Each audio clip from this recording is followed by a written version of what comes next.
between where I've prayed and God either hasn't answered yet, so I'm waiting, or I've prayed and the answer is no, or not yet, or wait. And there are times when you are in a desperate moment and it feels like the wheels are falling off and it feels like things are falling apart and it feels like the entire world is on your back and you're seeking God and you're expecting an answer. And sometimes, and we know that God hears every prayer and we know that He's not silent, but let's all be honest, we've all had those moments where it feels like God is silent. It feels like He's not listening. It feels like you are in the midst of a battle and there's no way out and there's no help and you're just stuck. Now, I'm not going to try to embarrass anybody, but anybody in the house ever felt like, man, I need God to do something or say something here and He's taking a little bit long. He's taking a long time. Or anybody here ever felt like, you know what? God's just not answering me, and I need Him to answer me. We've all been at those moments. We've all been at that time when God doesn't answer yet. But I want you to know something, and I want you to leave this place knowing something. Listen, silence is not absence, and delay is not a denial. God's ways are higher than your ways and my ways.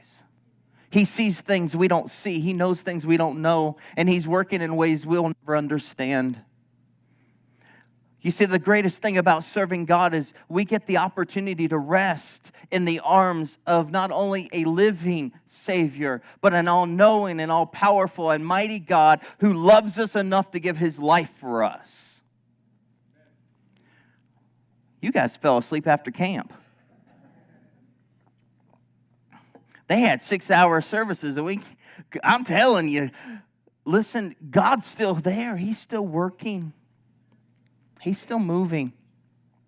But we can all understand, we can all relate to this kind of moment. And as you know, I've been sharing a lot of personal stories in this because this series is very, very personal to me because I know what it is to have God say no when you're asking for things that are, in your opinion, non-negotiable. I know what it's like to feel like heaven is silent when you're giving every ounce of your being.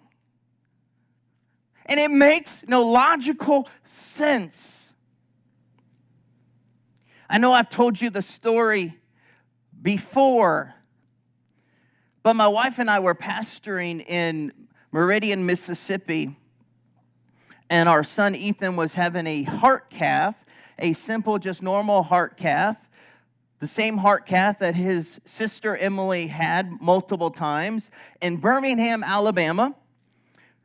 So this was back before my wife was sick and she wasn't dealing with the illnesses that she's dealing with now. So we did what most people do. We got up in the middle of the night. We drove there in the morning to get there super early, so there was no breakfast time. We just got there, and we were in Ethan's room, and we're just having family time, kind of loving on him, praying over him. You know, we're all a little nervous, like you're always a little nervous when your child is getting ready to do something, and when your child is going back for a procedure. My wife was more nervous than I was, but, you know, I just kept telling her that's what a mom is. You know, mom is nervous. He has to have it. What are you going to do? He has to go. He has to have it. We're always going to be nervous. What are you going to do? So we're in Ethan's room, and about 3 minutes before they come to get him, my wife takes this awesome picture. Joseph, if you'll put it up on the screen. So this is about 3 minutes before they came to get him. And we're just having a good old time. Good old family time. We're praying, we're talking, we're laughing. He's playing with me, I'm playing with him. We're just having fun. So they come to get him, and my wife and I, walk with them. You know how you have to walk out of their room, and we're walking and we're talking to the kind of the nurses are, it's going to be okay, Mom and Dad. Don't worry about it. We do this all the time. You know how it works. So we get to the outer surgery waiting room, area, and they're like, okay, Mom and Dad, this is as far as you guys can go. Go wait in his room. Everything will be cool. You've been through this before. No big deal. So we turn around to leave, and of course, it's my wife, me, and Emily. We're by ourselves, and my wife tells me, she's like, I am dying of starvation. We haven't had anything to eat. Would you mind going down to a vending machine and just getting us a pack of chips or something? So I was like, okay, no big deal. I'll meet them back in the room. Of course, you never really want to leave just in case something, but, they hadn't even really got started yet. They just left. So Emily and my wife walk back to Ethan's room. It's up I can't remember, it's like up a floor or something like that. And, I go down to basically the basement to the vending machine. I haven't even purchased by the time, I'm on the elevator and writing it down, and I get out and I get to the vending machine. I haven't even purchased the food yet. And my wife calls me. And I can tell by the way that her voice is sounding, something is majorly wrong. And I'm like, honey, what's wrong? And she won't tell me. She's just like, I need you to get back now. I was at a vending machine when my life changed. Not in a prayer room, not reading my Bible, standing at a vending machine. She doesn't tell me what's going on, but I can tell instantly something is happening. So the only way to get back is to get on this elevator, and I get in this elevator, and if you want to know what my nightmare is, it's this. I don't have many nightmares. I don't remember many of my dreams. But when I have a nightmare, it's of this. But I get in the elevator, and I know something bad is wrong, and I have this sinking feeling. You know how sometimes you just know? You just know? You don't know why. You just know something's bad. I get in the elevator, and we start going up, and we stop at every floor, and people are laughing and talking and getting in and out, and we're not moving, and people are stopping the elevator, and I'm starting to panic more and more, and my hands are even starting to shake. I feel like, and I want to scream at the top of my lungs, I feel like my son is dying. Stop! Let me out of here, and I can't move, and I can't push it, and I can't, and then we come to the next floor, and people are in and out, and I'm stuck in this elevator. I can't get out. Floor after floor after floor. I can't get out. And people are just getting in and out, and they're just can't stop it. So I finally, and I know that this is a crazy place to be, but in my mind I was thinking, do I just shout out loud, hey, there's a problem. I have a family emergency. Please don't let anybody else in. What do I do? But then, how do you do that? And of course, so we begin. Finally, I get off the floor and get out of the elevator. And of course, basically at this point, I'm running to... And then I get to the doors, and you have to call in, and they have to let you in. So now it's another 2 minutes for a nurse to pick up the phone. And so I finally get into Ethan's room. My wife is basically, not basically, she was pretty much hysterical to a point. She was kind of laying in his bed, kind of curled up in like a ball, just like begging God. And so I kind of come up, like, what's going on? She goes, they just came in and told us they're trying to resuscitate Ethan. His body had an adverse reaction to the anesthesia. His blood pressure dropped too much, and he's dying.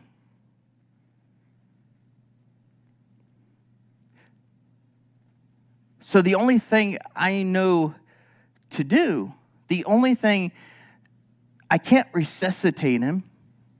I can't fix it. I can't do the only thing I know to do as a dad, the last thing I know to do for my son is I actually take my phone out. And I know it sounds crazy, but I begin to call all of these people, and I don't call ordinary people. I don't call our family. I call people that I know.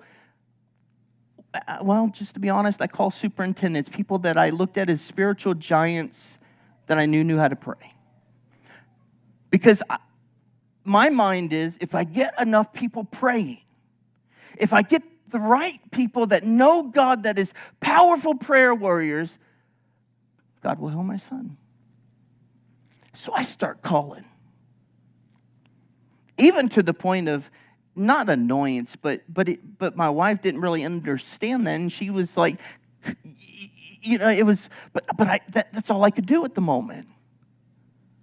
Let's call. If I get enough people, God's gonna answer. So I don't know how long this racks on. It really isn't a super long time, but I'm literally calling anybody I can think of, and I'm just begging them, Rose, please, my son is dying, please pray. Then go to the next, please. You gotta pray. My wife is curled up on Ethan's bed, kind of like in a fetal position, and she's, of course, doing the only thing she knows to do as his mother, and that's call out to God, because we're both doing it in our own way. And she's calling out to God, God, please heal our son. And then she even gets into the begging of God. And then it goes even a step farther, and she begins to say, God, if you got to take somebody, take me. I'll take his place. Take me instead. Take me instead. God, take me. Please, leave him and take me.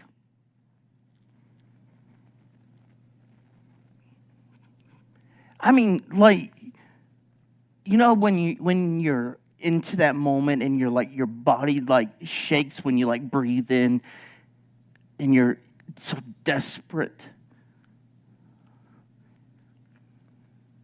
Here I'm on the phone trying to beg people to pray, and she's over there violently like, shake, God, just take me instead, please.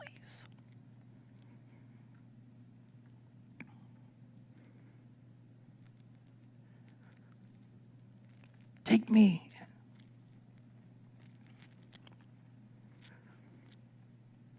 And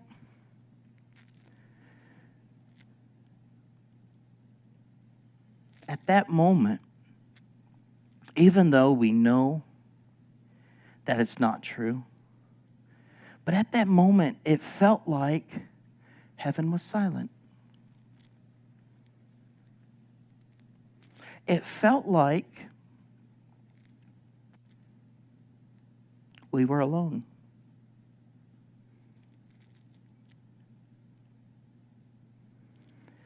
After a while, my wife kind of asked me, she's like, please stop calling and come be with me. And so I went, and both of us kind of course, the beds aren't super big, but we got in his bed waiting for an answer, waiting for something, waiting to know what's going on. So I put my phone down and I get in the bed next to her.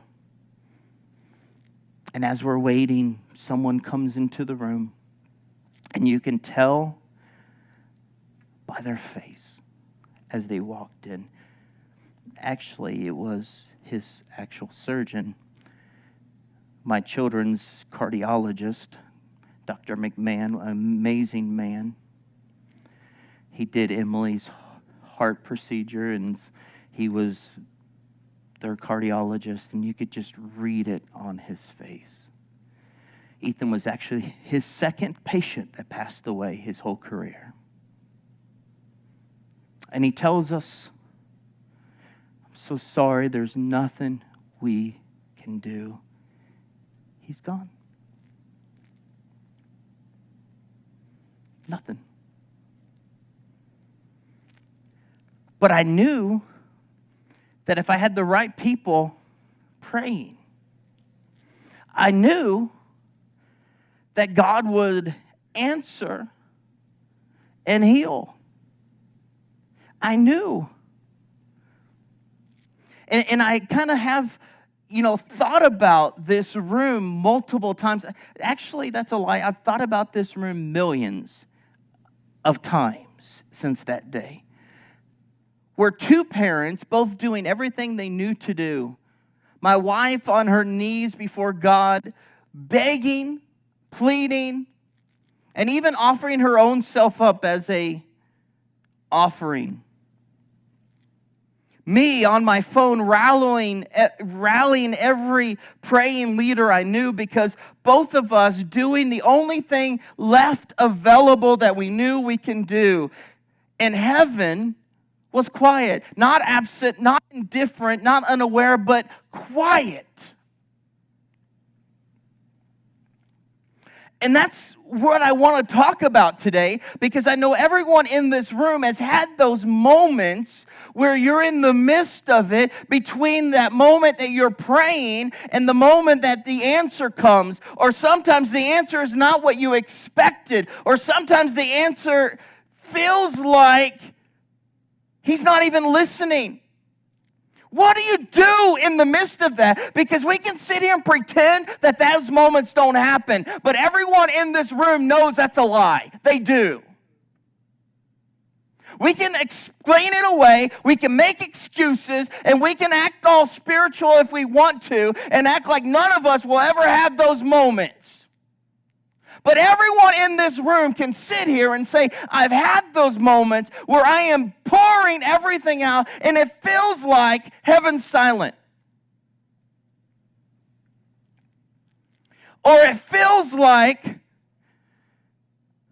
I'm alone.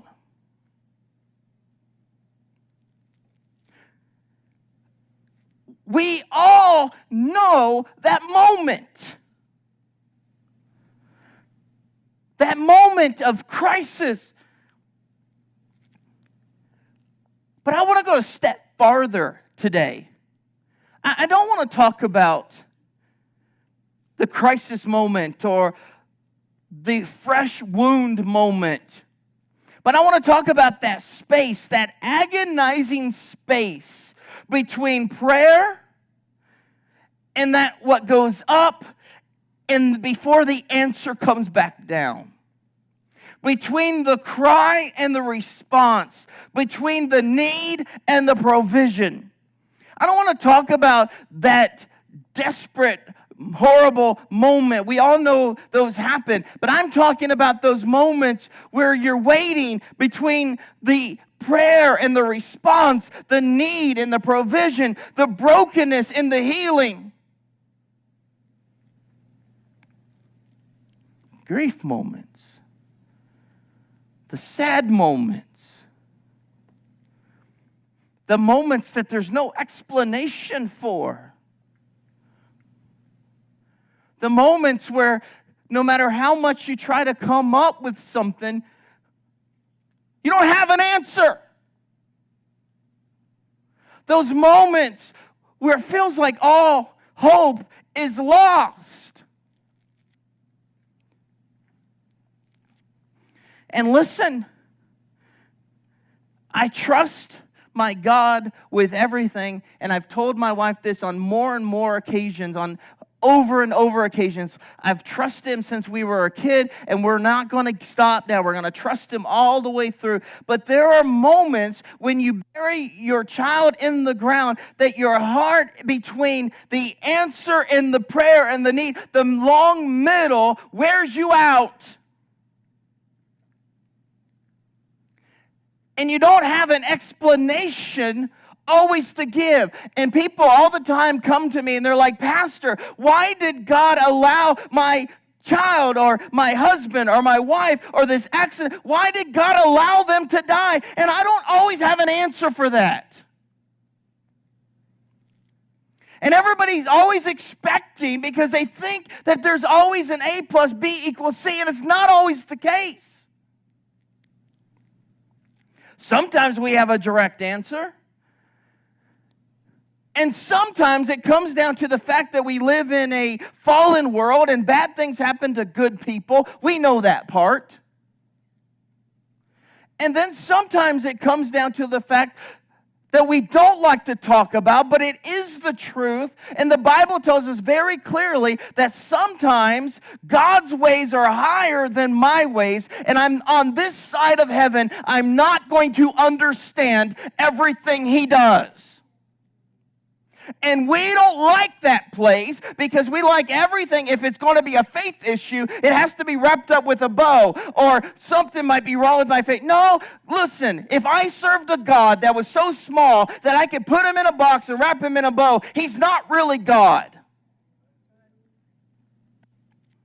There are moments and there are things in your life that will happen that you will not understand until you stand before Jesus. And no matter how broken or sad